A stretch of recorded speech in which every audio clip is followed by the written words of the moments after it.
नमस्कार। आज मैं फिर आपके सामने अपराध की एक और घटना लेकर आया हूं। आज के अपराध की घटना तो पुरानी है, लेकिन इसका रिजल्ट हालिया है, इसका फैसला हालिया है। बात 15 अप्रैल 2019 की है। प्रदेश वही अपना उत्तर प्रदेश, जिला संभल जिले का थाना कुढ़ फतेहगढ़ और गांव है बिचैता गांव से दोपहर में ही एक सूचना आई कि एक लड़के ने, मतलब एक शादीशुदा व्यक्ति ने अपने घर में आग लगाकर आत्महत्या कर ली है। पुलिस भागकर आई। ये भी कहा गया कि साहब वो जल रहा है, पानी डाला गया है, लेकिन उसकी सांसें चल रही हैं, वो बोल भी रहा है। पुलिस भाग कर आई। पुलिस ने देखा कि राजवीर नाम का व्यक्ति, जिसका सत्यवीर नाम का व्यक्ति जिसकी उम्र करीब करीब 22 साल है, वो घर के बाहर दरवाजे से भागकर, ऐसा लगता है जो पंपिंग सेट होता है जहां पानी चल रहा था, उसकी तरफ भाग के आ रहा था और वहीं गिर गया। उसको तुरंत एक चादर में लपेटकर उसके एक रिश्तेदार ने वहां से अस्पताल की तरफ रेफर कर दिया। पुलिस तुरंत अस्पताल पहुंची, क्योंकि आप समझ सकते हैं कि जब बर्न इंजरी होती है तो घंटे, 2 घंटे, 4 घंटे, 6 घंटे तक कभी कभी आदमी पूरा होशो हवास में रहता है। जब फफोले पड़ जाते हैं और फूटने लगते हैं तो बहुत ज़्यादा इन्फेक्शन की वजह से सेप्टिसीमिया हो जाता है और उसके बाद बचना मुश्किल हो जाता है।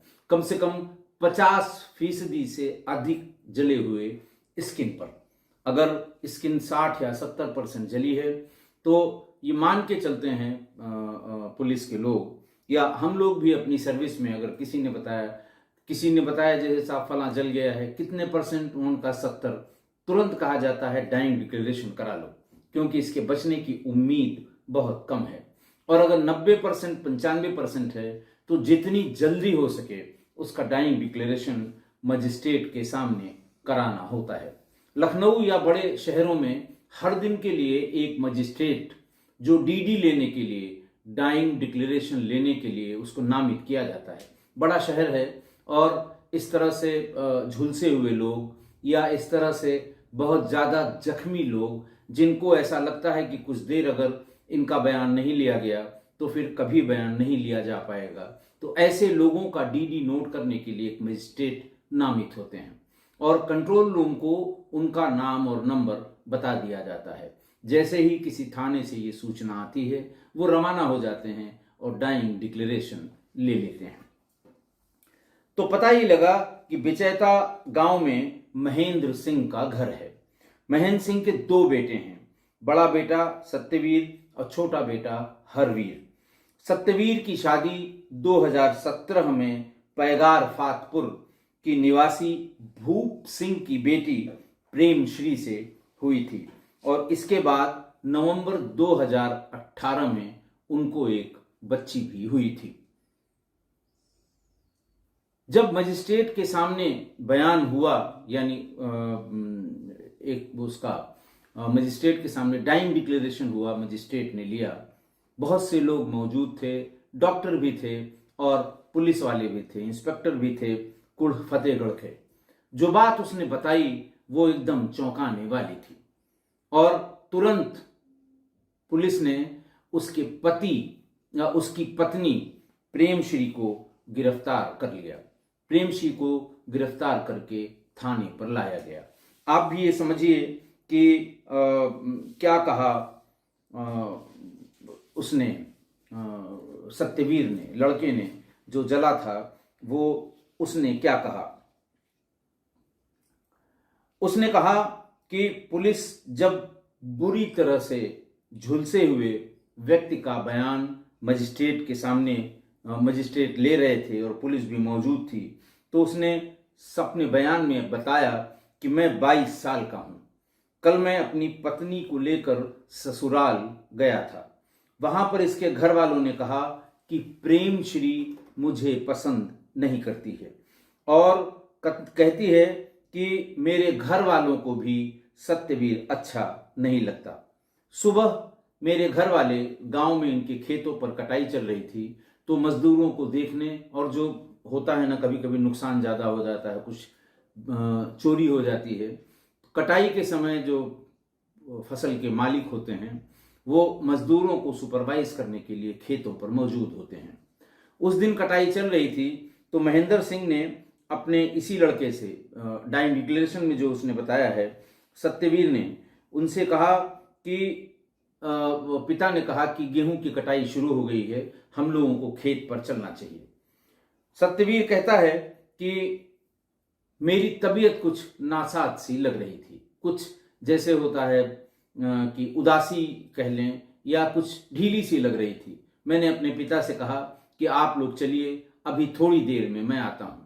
ये कह के वो अपने बिस्तर पर लेट गया। उसके बाद उसने देखा कि थोड़ी देर में उसकी पत्नी घर में रखा हुआ पेट्रोल का केन लेकर आई, उसके बिस्तर पर चारों तरफ और उसके ऊपर केन पेट्रोल डाल दिया। जैसे ही वो पानी की या गीले होने की का आभास उसको हुआ, वो उठकर खड़ा हुआ। इस बीच में उसने माचिस से उस बिस्तर में आग लगा दी। बिस्तर की आग उसके कपड़ों को भी लग गई। वो दरवाजे की तरफ भागा। उसने कहा कि वो दरवाजे की तरफ भागा, लेकिन देखा उसमें भीतर से ताला बंद है। सत्यवीर ने अपने डाइंग डिक्लेरेशन में कहा कि मैंने अपनी पत्नी से कहा ताला खोल दो, और ये कहते कहते मैं उसके पैरों पड़ गया। उसने मुझे लात मार के दूर ढकेल दिया। थोड़ी ही देर में, 2-4 मिनट में मैं पूरी तरह से, मेरे कपड़े पूरी तरह से जल गए। तब मैंने चिल्लाना शुरू किया। मैं गिर गया और मैंने चिल्लाना शुरू किया, बचाओ बचाओ, जल रहा हूं। जैसे ही मेरी चिल्लाहट उसने सुनी, मेरी पत्नी ने, प्रेमश्री ने, उसने फौरन दरवाजे का ताला खोल दिया और मुझसे कहा कि निकल जा, दौड़ के निकल जा, पानी से आग बुझा ले। लेकिन मैं उस समय तक, चूंकि कपड़े सब जल गए थे, नेकेड हो गया था, मैं जा नहीं पा रहा था। तब तक आवाज सुनकर हमारे रिश्ते के भाई हेमपाल आ गए। वो मुझे कंधों पर लाद कर ले गए, एक चद्दर मंगाई, चद्दर में लपेट कर और मुझे अस्पताल ले गए। उसने आगे बताया कि मेरी शादी के 2 साल हो गए थे। मेरी एक बेटी है। शुरुआत से ही वो मुझसे लड़ती थी। वो कहती थी कि मैं काला हूं, खूबसूरत नहीं हूं, और वो ये भी कहती है कि तुम अपने से शादी तोड़ दो वरना मैं तुमको जला दूंगी। और आज उसने जला दिया।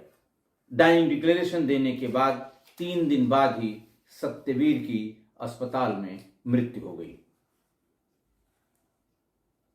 फौरन पिता महेंद्र सिंह और भाई हरवीर सिंह के तहरीर पर या उनके लिखने पर 302 आईपीसी का एक मुकदमा कायम किया गया। मुकदमा कायम करने के बाद फिर महिला को, प्रेमश्री को गिरफ्तार करके जेल भेज दिया गया। मुकदमा ट्रायल पर आया। 4 साल तक लगातार ट्रायल हुआ। उसमें इसके भाई, मृतक के भाई ने ये कहा कि वो हमेशा यही कहती थी कि इतने काले आदमी से, इतने काले लड़के से मेरी शादी करा के मेरे घर वालों ने पता नहीं किस बात की दुश्मनी मुझसे निकाली है। बहरहाल कुल 10 गवाहों की गवाही हुई। पुलिस ने कोर्ट में जांच पड़ताल के बाद मौके से मिली पेट्रोल की खाली कैन, लैब की रिपोर्ट, इस समेत कई एक एविडेंस अदालत में प्रस्तुत किए। लेकिन सबसे अहम रहा डाइंग डिक्लेरेशन। जुडिशरी में किन्हीं बहुत वरिष्ठ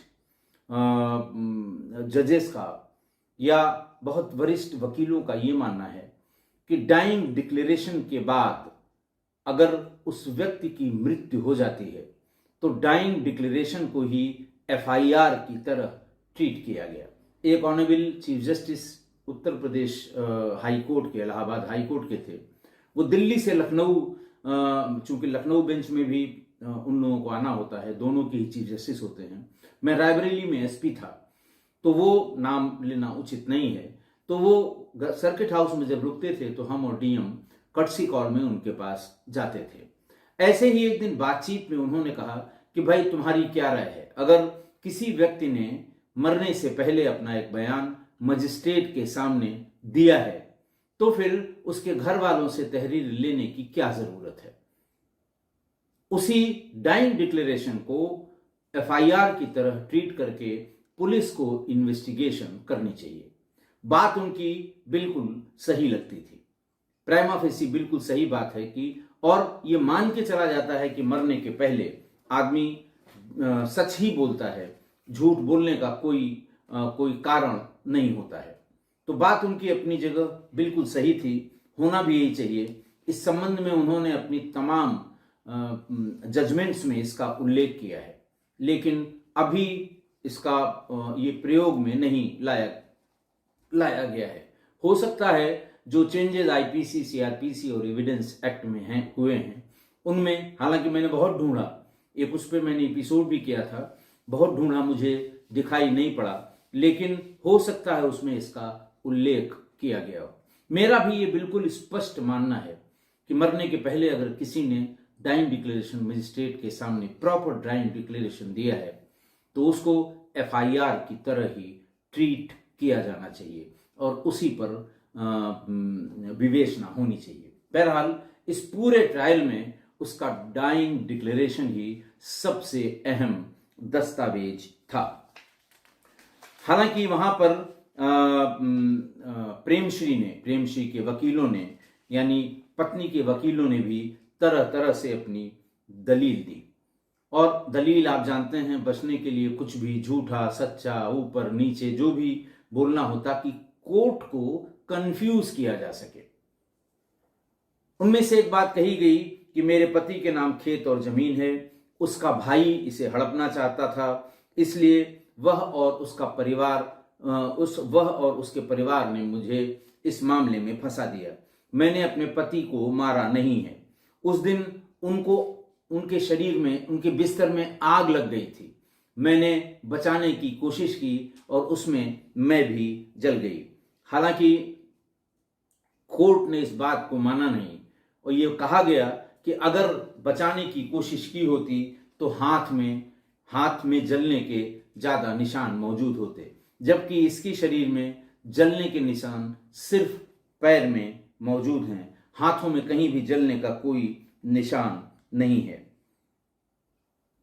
सारे गवाहों के बयान, केस डायरी, मौके पर मिले हुए सबूत, इन सब के आधार पर एडीजे फर्स्ट संभल श्री अशोक कुमार यादव ने 6 नवंबर 2023 को अपने 32 पन्नों के फैसले में ये कहा कि सबूतों और अपराध के नेचर को ध्यान में रखते हुए दोष सिद्ध प्रेमश्री को धारा 302 के तहत आजीवन कारावास की सजा दी जाती है और 25,000 रुपए का जुर्माना भी लगाया और ये कहा कि यही न्याय के अनुरूप होगा। जब एक बार कोर्ट ने फिक्स किया कि हाँ ये दोषी है, उसके बाद सजा पर बहस होती है। बहुत से फेमस केसेस में आपने देखा होगा कि जब कंक्लूड होने लगता है, हो जाता है, उसके बाद कोर्ट जजमेंट रिजर्व करता है और जजमेंट वाले दिन कहता है कि हाँ ही वॉज फाउंड गिल्टी और नॉट गिल्टी, दोनों जो चीज होगी कोर्ट उसकी सजा सुनाएगी। और फिर उसके बाद उसके जो सजा का प्रकार होगा, अमाउंट ऑफ पनिशमेंट कितना होगा, इस पर दोनों तरफ से बहस की जाती है। मतलब ये तय है कि सजा होगी, लेकिन क्या सजा होगी इसके बारे में दोनों तरफ के वकील कोर्ट में बहस करते हैं और कभी कभी ये बहस बहुत लंबी होती है, जो सामान्य बहस ट्रायल के समय में होती है उसके अलावा। उसमें कोर्ट में जब वो शी वॉज फाउंड गिल्टी, तो फाइनल आर्गुमेंट में जो क्वांटम ऑफ पनिशमेंट को डिसाइड करने के लिए जब फाइनल आर्गुमेंट हुआ, तो उसमें प्रेम श्री की ओर से कहा गया कि मेरी 6 साल की छोटी बेटी है, इसकी परवरिश की जिम्मेदारी मेरे ऊपर है। इसके साथ साथ वो गरीब घर की लड़की है। ध्यान रखिएगा इसे कि ये कोर्ट में उसके वकीलों का बयान है। ये माना जाता है कि लड़की का ही बयान है कि वो गरीब घर की लड़की है। ऐसे में उसने कोर्ट से अपील की कि उसकी सजा कम की जाए। हालांकि कोर्ट ने इन सारी दलीलों को स्वीकार नहीं किया और आजीवन कारावास की सजा प्रेमश्री को सुनाई गई। आज की घटना, एक महिला जिसको ऊपर वाले ने खूबसूरत बनाया और एक लड़का जिसको ऊपर वाले ने, जिसका रंग ऊपर वाले ने डार्क कह लें, काला कह लें, काला कर दिया। ना लड़की को अपने से, मतलब लड़की कोई अपने से खूबसूरत नहीं हुई या ऐसा कुछ उसने नहीं किया कि जिसकी वजह से वो खूबसूरत हो गई। ऊपर वाले ने ही उसको गोरा रंग उसको दिया होगा, नाक नक्श तीखे दिए होंगे, तो वो खूबसूरत की श्रेणी में आ गई। और लड़के ने भी अपने से अपने चेहरे पे चारकोल नहीं लगाया होगा कि वो काला हो गया, डार्क कलर्ड हो गया, जिसको कहते हैं कि श्याम रंग उसका हो गया। तो ऐसा नहीं कि उसने अपने से चारकोल लगा लिया हो। कहने का मतलब ये कि ऊपर वाले ने ही दोनों को ये डिफरेंट अलग अलग दोनों के साथ, एक को एक स्किन साफ दी, नाक नक्श दिए तो सुंदर की श्रेणी में, खूबसूरत की श्रेणी में आ गई। दूसरे को थोड़ा रंग उसका दबा हुआ था तो उसको लोग काले रंग में कहने लगे। लड़की सामान्य घर से थी और लड़का खाते पीते घर का था। शादी हो गई। लड़की ने ससुराल आते ही पहले लड़के को भला बुरा कहना शुरू किया और अपने घर वालों को भी गाली देनी शुरू की। साथ ही साथ कहा कि मेरे बाप और भाई की आंख फूट गई थी जो ऐसे काले आदमी से मेरी शादी करा दी। मेरे तो कर्म ही फूट गए, मेरी जिंदगी बर्बाद हो गई। अपने पति को तो कह ही रही थी, अपने घर वालों को भी इस तरह की बातें वो ससुराल में रह के ही, जैसे बड़बड़ाता है आदमी, चिल्लाता है आदमी, और उस तरह से ये बात करती रही। पहली बार जब वो अपने मायके गई तो उसने मायके वालों से कहा कि मेरी शादी तुड़वा दो, मेरी किसी सुंदर लड़के से शादी करा दो। मायके वाले हर बार, देखिए मायके वाले या लड़की के माँ बाप सब चीजें जानते हैं। मायके वाले हर बार उसे समझा बुझाकर भेज देते थे कि गोरे रंग से किसी का पेट नहीं भरता, पेट भरने के लिए पैसे और संपन्नता होनी चाहिए। वो दोनों चीजें तुम्हें अपने ससुराल में मिल रही हैं, तुम्हें किसी चीज की कमी नहीं है। अच्छे कपड़े पहन रही हो, अपने शौक पूरे कर रही हो, तुम्हारे तो अब बेटी भी हो गई है। अब अगर तुम किसी से कहोगी उसका रंग काला है, बदसूरत है, देखने लायक नहीं है, क्यों मुझसे उसकी शादी कर दी गई, तो लोग तुम्हारे पे हंसेंगे। तब लड़की कहती थी कि पैसे वाले हैं इसीलिए काले कलूटे के घर मुझे फेंक दिया। ये आरोप लड़की अपने घर वालों पर बार बार लगाती थी। यहां ध्यान देने की बात यह है कि राजवीर डार्क कॉम्प्लेक्शन या डार्क कलर था पर बदसूरत नहीं था। अच्छा खासा हृष्ट पुष्ट जवान लड़का था। देखिए आपको इसमें अंतर समझना होगा, एक रंग का और एक खूबसूरती और बदसूरती का। राजवीर बदसूरत नहीं था, सिर्फ उसका रंग दबा हुआ था या काला था। अब पता नहीं मतलब क्यों भूत सवार था उस लड़की को अपनी सुंदरता पे, क्यों गुमान था इतना उसे अपनी सुंदरता पे। अपने डाइंग डिक्लेरेशन में लड़के ने मजिस्ट्रेट के सामने जो कहा था वो बहुत इंपॉर्टेंट है। उसने यही कहा कि जब उसने दरवाजा बंद देखा और उस पर ताला लगा हुआ देखा, क्योंकि वो जो उसके कपड़ों में आग बिस्तर के आग से लगी थी, बहुत ज्यादा नहीं लगी थी, तो वो दरवाजे को पीट के भड़बड़ा के खोलना चाहता था कि बाहर जाके पंपिंग सेट पे पानी के नीचे बैठ जाऊंगा, बच जाऊंगा। उसने देखा ताला बंद है, वो समझ गया कि मेरी पत्नी ने ताला बंद किया होगा। डाइंग डिक्लेरेशन में उसने कहा कि मैंने उसके पैर पकड़ लिए कि ताला खोल दे नहीं तो मैं मर जाऊंगा, लेकिन बजाय इसके कि ताला खोलने के उसने लात से मुझे मारा। उसके पैरों में जलते हुए कपड़े भी चिपक गए और उसका पैर भी जल गया, लेकिन वो गाली देती रही। जब मैं पूरा जल के निढाल होके जमीन पर गिर गया तब उसने ताला खोला, कुंडी भी खोली और कहा अब जा दौड़ के निकल जा। लेकिन तब तक मेरे कपड़े सब जल चुके थे, मैं पूरा नेकेड हो गया था। मैं बाहर निकलने की स्थिति में नहीं था कि मैं बाहर दौड़ता हुआ जाऊंगा, जो देखेगा वो क्या कहेगा। इसी बीच में जब मैंने चिल्लाना शुरू किया तो मेरे रिश्ते के भाई हरपाल भाग कर आए। वो मुझे गोद में उठाकर बाहर की तरफ ले गए, बगल से एक चादर मांगी, चादर में लपेट के मुझे अस्पताल ले गए। मतलब हद ही हो गई आज की इस घटना में। तो मतलब किसी का दबा हुआ रंग जिसमें उसकी कोई गलती नहीं है, किसी का दबा हुआ रंग जिसमें उसकी कोई गलती नहीं है, उसकी इतनी बड़ी सजा उसकी पत्नी राज ने दी। जैसे खूबसूरती ही खुदा है कि जो चाहे वो, अगर खूबसूरत है तो जो चाहे वो करेगा। आग लगा दी, जला दिया। देखिए इकबाल ने बहुत अच्छा एक शेर कहा है, मैं चाहूंगा कि आप उसको समझने की कोशिश करें इसी कंटेक्स्ट में कि गलतियों से जुदा तू भी नहीं और मैं भी नहीं, गलतियों से जुदा तू भी नहीं और मैं भी नहीं, दोनों इंसान हैं, खुदा तू भी नहीं मैं भी नहीं, गलतफहमियों ने कर दी दोनों में पैदा दूरियां, वरना फितरत का बुरा तू भी नहीं मैं भी नहीं। और लास्ट में एक लाइन इसकी और है तो बहुत बड़ी गजल ये कि चाहते दोनों बहुत एक दूसरे को, चाहते दोनों बहुत एक दूसरे को, मगर ये हकीकत मानता तू भी नहीं मैं भी नहीं। अब कोई ये कहे कि नहीं साहब वो तो काला था, उससे घृणा करती थी, लेकिन 6 साल की बेटी है, ये आपको ध्यान रखना होगा।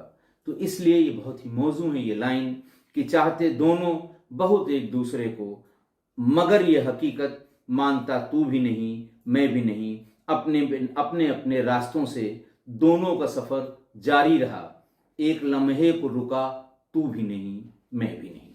इसको गहराई से सोचिएगा, सोच के कोशिश करिएगा समझने के लिए कि खुदा तू भी नहीं मैं भी नहीं, किस बात का ये गुमान था। इसी सिलसिले में एक बहुत अच्छा सा मूवी सॉन्ग मुझे याद आया। ऐसा लगता है कि बिल्कुल इसी प्रकरण के लिए जमाने पहले ये लिखा गया था। 1974 में एक फिल्म आई थी रोटी, राजेश खन्ना और मुमताज की, जिसमें किशोर कुमार और लता दीदी ने एक गाना गाया था कि गोरे रंग पे न इतना गुमान कर, गोरा रंग 2 दिन में ढल जाएगा। ये बात कही राजेश खन्ना ने यानी किशोर कुमार के स्वर में। तो आप जानते हैं क्या जवाब दिया मुमताज ने यानी लता दी के स्वर में कि मैं शमा हूं तू है परवाना, मुझसे पहले तू जल जाएगा। इसका लिंक मैं शेयर कर रहा हूं, नई जनरेशन के लोग जरूर सुने। आनंद बख्शी का लिखा हुआ ये गाना था। एक एक लाइन आप सुनेंगे जब, तो आपको इसी कंटेक्स्ट में गाया हुआ ये गाना लगेगा कि उसने जवाब ही इसी, जब वो कह रहा है कि भाई गोरे रंग पे नहीं इतना गुमान कर, तो उसने जवाब ही इसी पर दिया कि मुझसे पहले तू जल जाएगा, और जला ही दिया उसने। इसलिए इतना गुमान रंगो रूप पे, खूबसूरती पे, दिखावे पे, कपड़ों पे, इतना गुमान पागल कर देता है, सोचने की शक्ति छीन लेता है, और इसीलिए ऐसा वहम नहीं पालना चाहिए। बहुत बुरा होता है ऐसा वहम पालने वालों का। आज के लिए इतना ही, और आशा है आप मेरी इस बात से सहमत होंगे। आज के लिए इतना ही, बहुत बहुत धन्यवाद।